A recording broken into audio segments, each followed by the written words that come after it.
Hello and welcome back to GLC TV. We have another GLC gameplay video for you.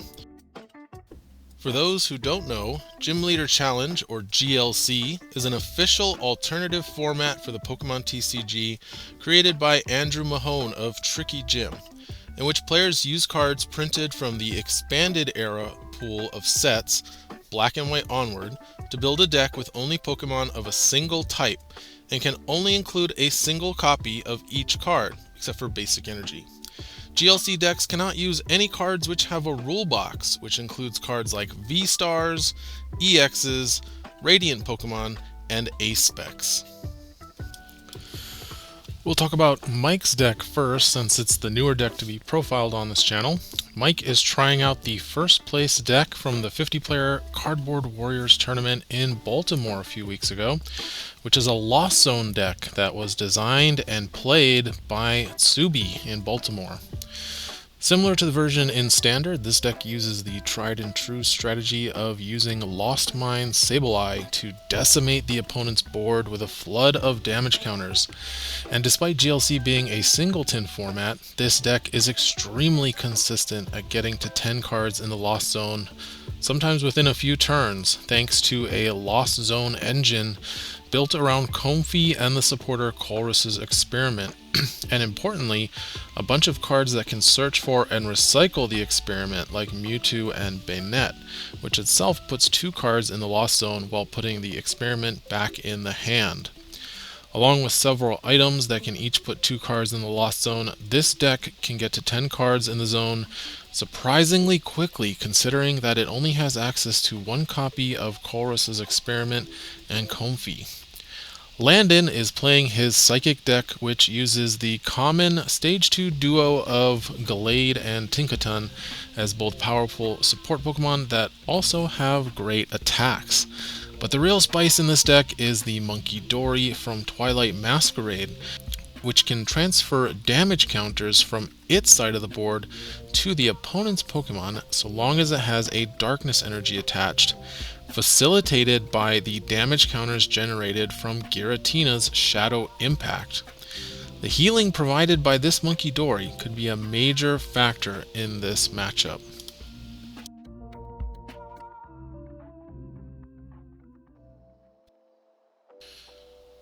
So, Landon, playing on the left, wins the die roll and elects to go first. Both players getting to start off with what I would say would be their ideal start, starting Pokemon anyway, with Mike having Comfey inactive and Landon starting with Wobbuffet. However, unfortunately in this mirror match, Wobbuffet's Bide Barricade does not affect Psychic Pokemon, so going to be pretty much useless in this matchup. But Landon does have the Battle Compressor to start out, so going to be able to put 3 cards in the discard pile, and gets to get a prize check here. And he's going to start off by discarding Mew, Giratina, and a basic Psychic Energy. Now, Battle Compressor really good with that Giratina since you can just play it right from your discard pile. So it's basically like a Nest Ball plus discarding cards. Gets the Psychic Energy in the discard pile to set up for Malamar to be able to accelerate energy from the discard pile. Also possibly Raihan, I know, is in his deck. And then gets rid of the Mew. I would assume that is just deck thinning, because the Mew bench barrier does not work against Sableye, nor does it work against Blacephalon. And so it's pretty much a dead card in this matchup, so it just doesn't want to draw it here.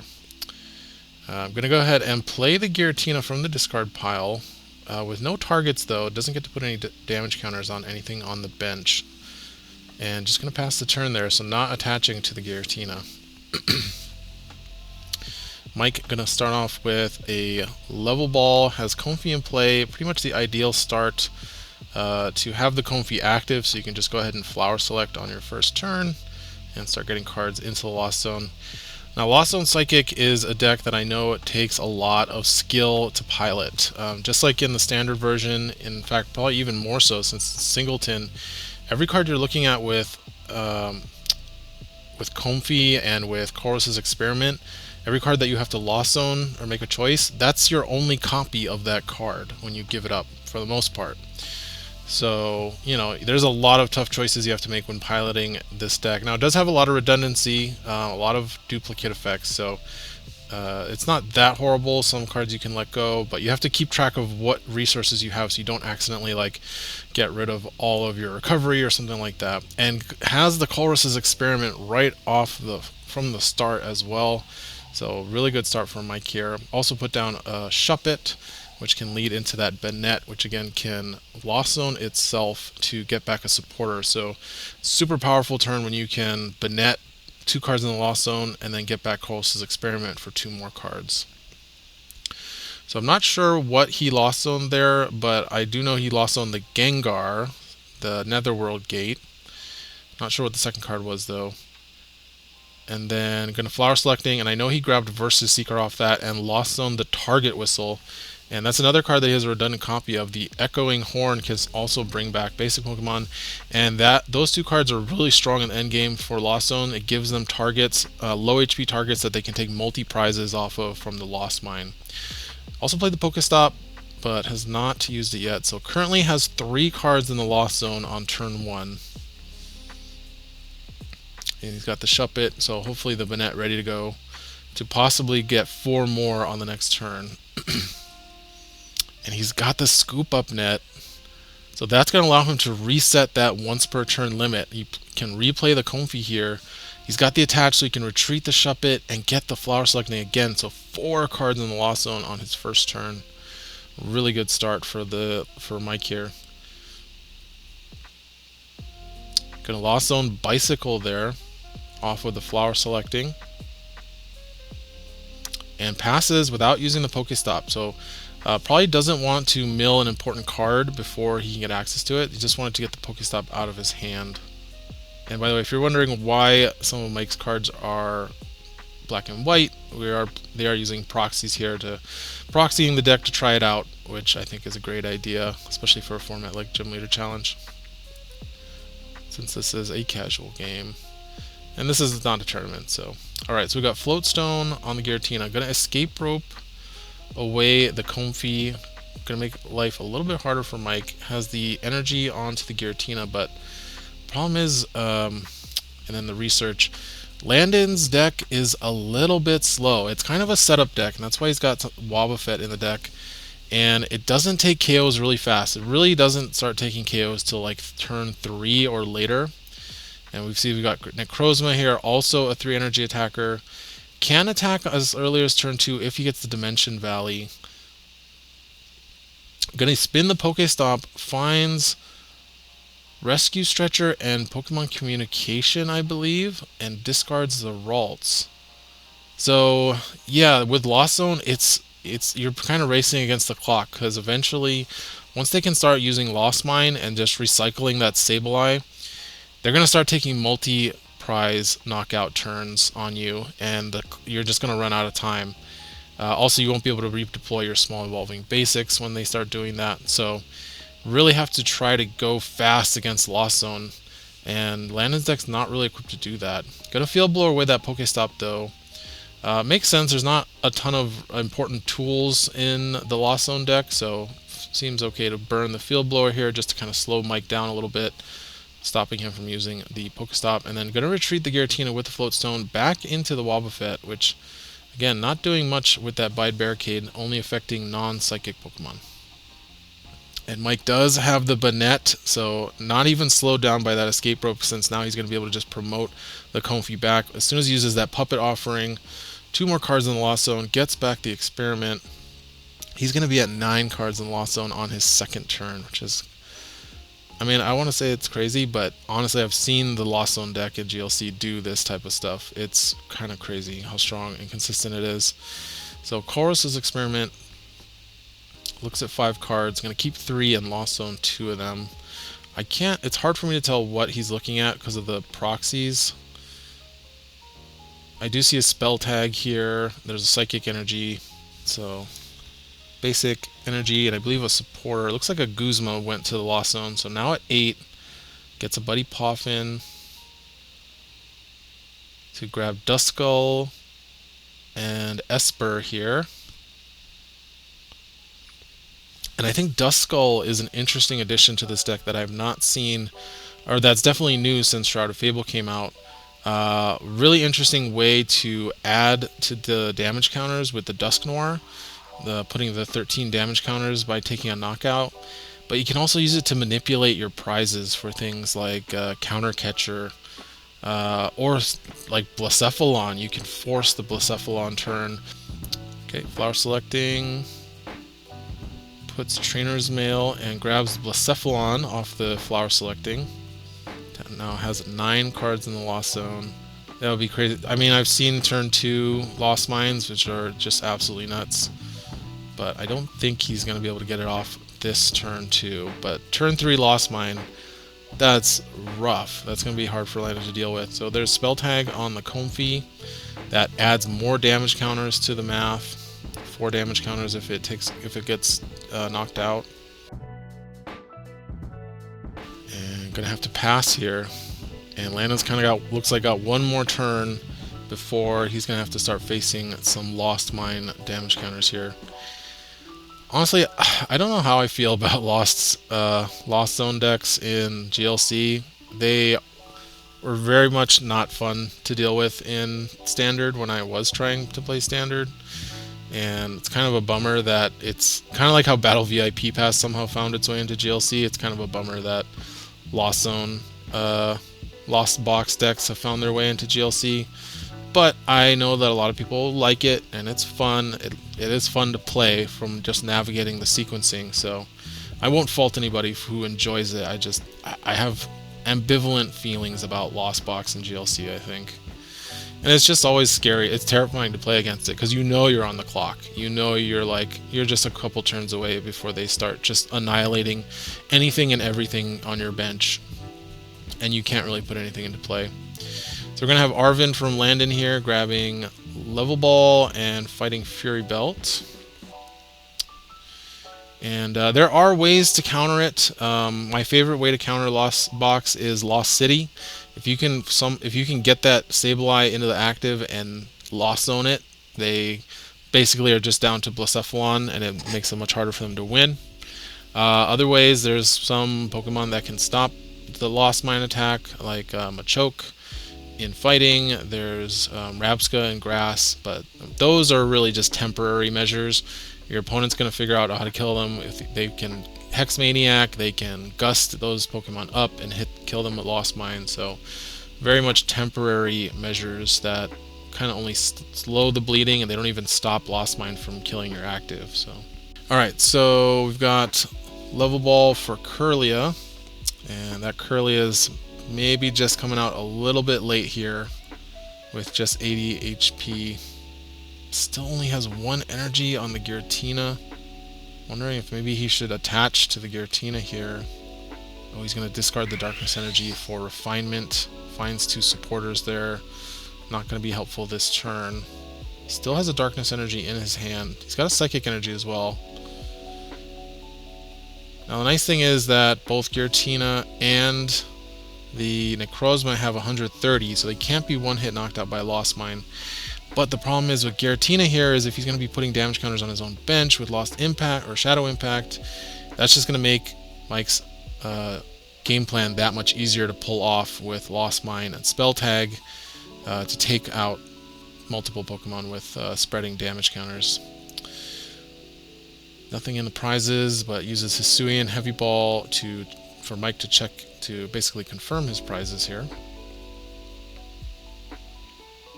And now just 1 flower selecting away this turn from getting to 10.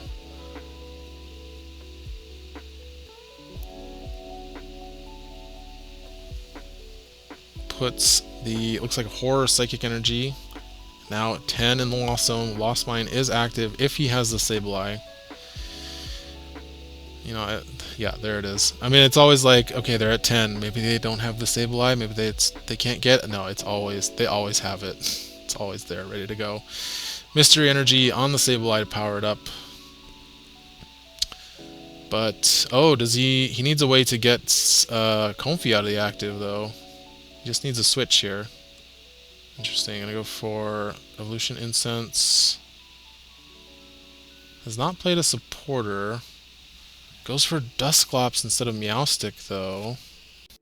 I wonder if Meowstic is in the prizes, because he could have gone for Meowstic.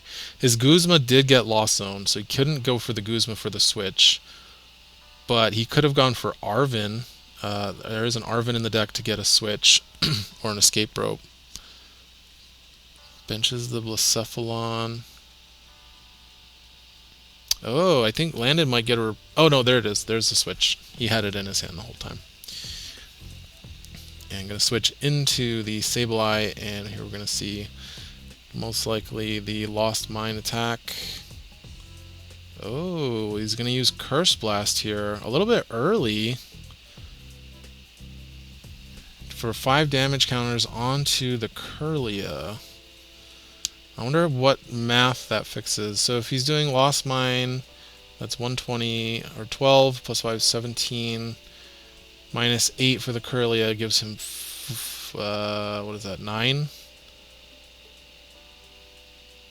Alright, so here's the Lost Mine. He's gonna finish off the Kirlia. Now he's got 9 left. Was it worth it to sacrifice the Dusclops there? Because I feel like with this deck you want to just go all the way up to Dusknoir and get the maximum value, unless he saw Dusknoir was in the prizes, so maybe that was it. But he's going to spread the damage here. 5 on the Necrozma, 4 on the Giratina. Landon has not shown Munkidori yet, so I don't know if Mike knows that it's in play, but I feel like with Munkidori you don't want to be spreading damage counters, because now he could heal the Giratina. Well, I guess he could only heal it for 3, and that would still be in Lost Mine KO range. But yeah, Landon's under a lot of pressure here now. Gonna play Raihan. So finally gonna be able to attack with something. Raihan's onto the Giratina. Importantly, saves his energy, so if he could get Munkidori, he can start healing. There's the Munkidori. And then we know he has the Darkness Energy in his hand. By the way, it's great to finally be doing one of these videos without me playing in it. Now I can actually commentate like I'm a commentator. Alright, there's the Munkidori. There's the Darkness Energy. Sorry about the glare, guys. And Air Balloon on the Wobbuffet. Fighting Fury Belt, that's super important. He needed that because the Munkidori only has 110 HP. So Lost Mine could just take it out without the Fighting Fury Belt on there. And gonna send up the Giratina. Uses the Munkidori to heal 3 off the Giratina and puts it onto the Esper. And importantly, the Meowstic only has 90 HP, so this could actually matter. Shadow Impact for 130 knocks out the Sableye. And Landon actually ahead on prizes because of the Dusclops being sacrificed last turn.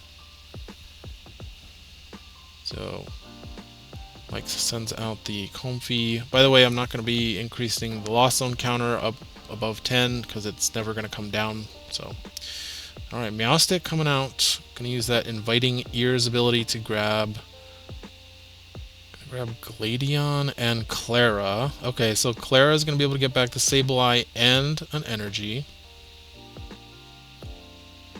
Going to Nest Ball for... I don't think there's anything left. Oh, it's going to fail to find. Interesting. Going to play Lost Blender. Just digging for cards. Okay, there goes the Dusknoir. So maybe that did come off the prizes. I would be curious to know if that Dusknoir was in the prizes when he used the Dusclops ability. Digs more with Comfey. Enhanced Hammer goes to the Lost Zone. Enhanced Hammer is actually a pretty good card in this matchup. Okay, plays Tulip rather than the Clara. Oh, unfortunately, he's getting back the Dusclops, Duskull, Energy, and Sableye, but the Dusknoir's in the Lost Zone. So probably needs to Lost Mine either the Munkidori or the Giratina. Oh, he doesn't have the switch. Ooh, Landon gets a big reprieve here, especially since he's ahead on prizes. So Landon could actually start to take control of this game despite Mike's quick setup with the 10 cards in the Lost Zone on turn 3.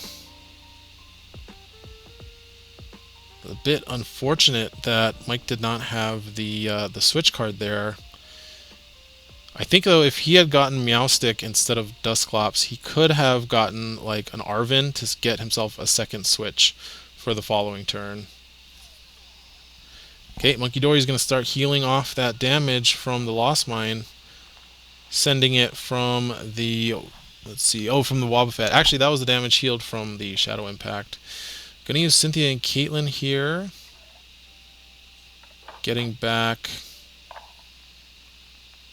Draws 3, discards Crispin.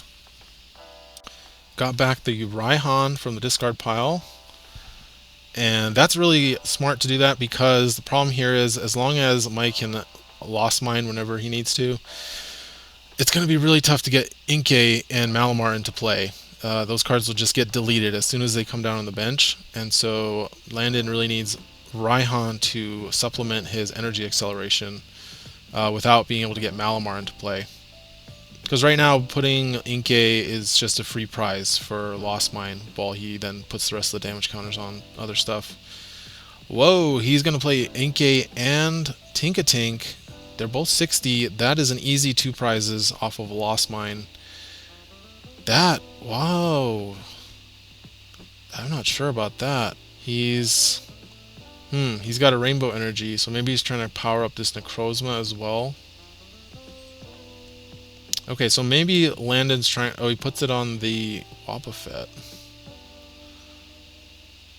So I wonder if maybe Landon's just trying to, like, flood the board with targets. So we're going to use Shadow Impact. And, ooh, the spell tag is going to trigger here off the Comfey. So that's going to be 4 more damage. I think Landon did not account for that. So it's going to be 4 more damage counters here. That's going to go onto the Necrozma. It's going to put it down to 40 HP left. And then Landon has to choose a target for Shadow Impact. Oh, I see. He chose the Necrozma, and the spell tag went onto the Giratina. And now Sableye is back. Going to be able to finally do some Lost Mining. So we've got some, let's see, 130 minus, so much math. 80 HP left on the Giratina. We've got the 2 targets. I feel like you just go for the Inkay and the Tinkatink here. Or go for the Munkidori. But, like, just get the 2 prizes off the Inkay and the Tinkatink before they can evolve. Ooh, he's going to go for... Oh, okay. I guess that makes sense. He's going to go for... I don't know about this. So he's going to knock out the Necrozma. He's going to knock out the Tinkatink, but leave the Inkay, and then 2 more onto the Giratina. So it takes 2 prizes here and evens it up at 3 prizes each. But now that the problem is that Inkay can evolve and Necrozma cannot. So killing the Inkay there would have cut off Landon from getting more HP onto the table. Raihan going to put a basic Darkness Energy, it looks like, onto Wobbuffet. And oh, that Meowstic is down to 30 HP, and that thing is going to go down to Munkidori. So actually Landon going to be able to take a 2 prize turn this turn with Munkidori. So that Munkidori is out of control. And there's a red card off the Raihan. That's going to hurt because Lost Zone plays from the hand, right? Lost Zone does not really play from the board. It plays from the hand.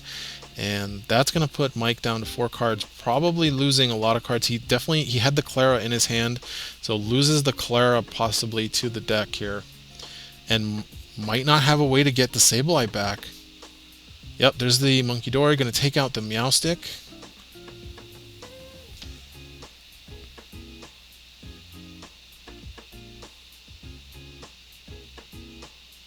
While also healing up Landon's board, which is making Sableye much weaker.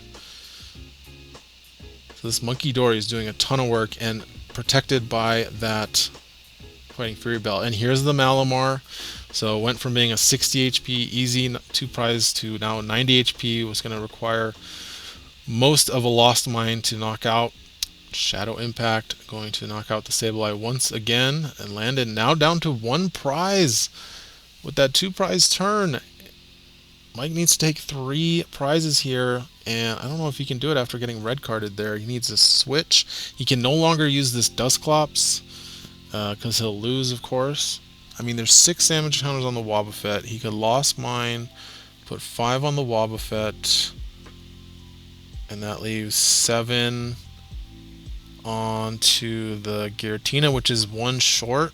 He could knock out the Giratina with Lost Mine, and then that takes out Landon's only attacker at least.